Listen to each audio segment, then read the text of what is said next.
c'est une ferme collective qu'on a rachetée il y a 1 an.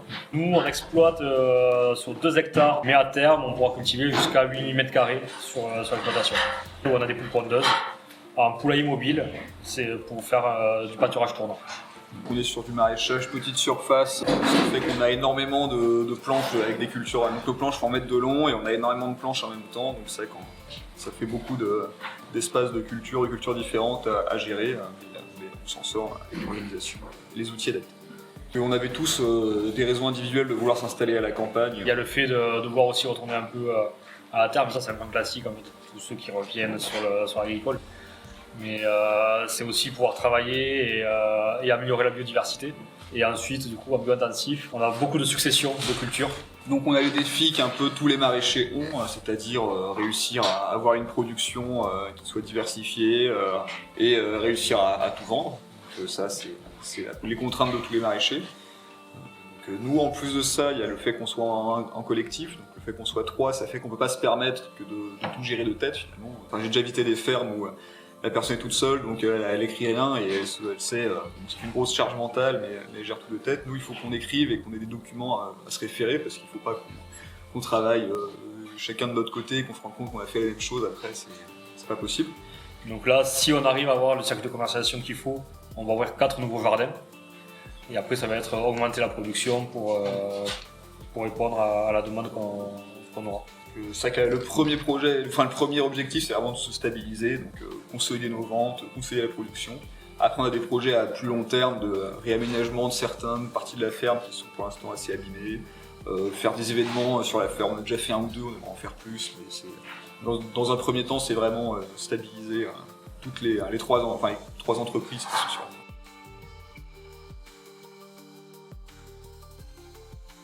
J'ai découvert LZA ça va faire 2 ans et demi. Je l'ai utilisé pour faire ma planification sur le projet de la ferme d'ici. Et là, depuis l'installation, on a commencé à y intégrer les ITK.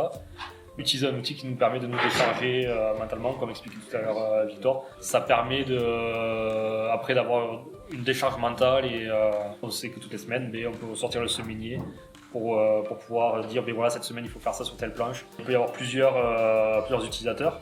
Mais le lundi matin, quand on fait notre réunion, en fait, on se dit, voilà, on sort le semainier complet, ok, il y a ça à faire, il y a ça à faire, il y a ça à faire, qui fait quoi? Et on se le met et on sait que voilà, sur mon téléphone, on aura le listing de ce qu'il faut faire dans la semaine. Voir combien de temps, par exemple, on met pour récolter les radis, combien de temps on met pour pouvoir en fait avoir une base de temps, combien de temps ça nous prend pour faire tout ça, quoi. Et ça, je pense que ça va être hyper intéressant pour savoir à terme si ou pas on a besoin d'une 4e personne, s'il faut qu'on emploie quelqu'un d'ici 1 an, 2 ans, etc.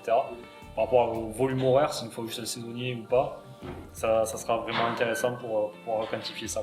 Et oui, c'est vrai que ce qu'on voyait, du coup, pour avoir ce semainier, ça implique qu'on ait tous nos ITK qui soient carrés, qui soient rentrés dans MZA. Et c'est vrai qu'on voit que j'avais vu que c'était assez facile de les modifier pour répondre vraiment à nos particularités topographiques, géographiques. Donc c'est vrai qu'après, voilà, on pourra affiner tous ces ITK pour ensuite que le semainier soit de plus en plus précis sur nos besoins, nos rythmes et la manière dont les cultures réagissent chez nous.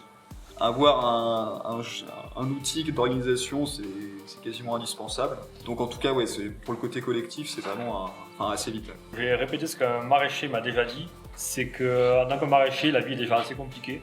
Donc avant de se compliquer ces itinéraires techniques, de vouloir faire trop compliqué dès le début, rester au plus simple, réussir à se sortir le salaire, réussir à vivre un minimum, et ensuite, là, une fois que tout est maîtrisé, aller de plus en plus loin et de plus en plus rendre les choses difficiles, complexifier le système, mais d'abord il faut quand même essayer d'être plus simple, parce que sinon c'est se tuer à la tâche trop rapidement, ça devient trop complexe. Je rajouterais que vraiment envisager la possibilité du collectif, parce que le maraîchage c'est dur, alors bon, quand on est 2, il faut sortir 2 fois plus de légumes pour faire 2 salaires, mais néanmoins il y a beaucoup de choses qui vont plus que 2 fois plus vite. Enfin, typiquement, nous on travaille avec des bâches, le fait qu'on soit 3 en permanence, ça fait qu'il n'y a jamais de souci pour déplacer les bâches, pour les poser, pour les étendre.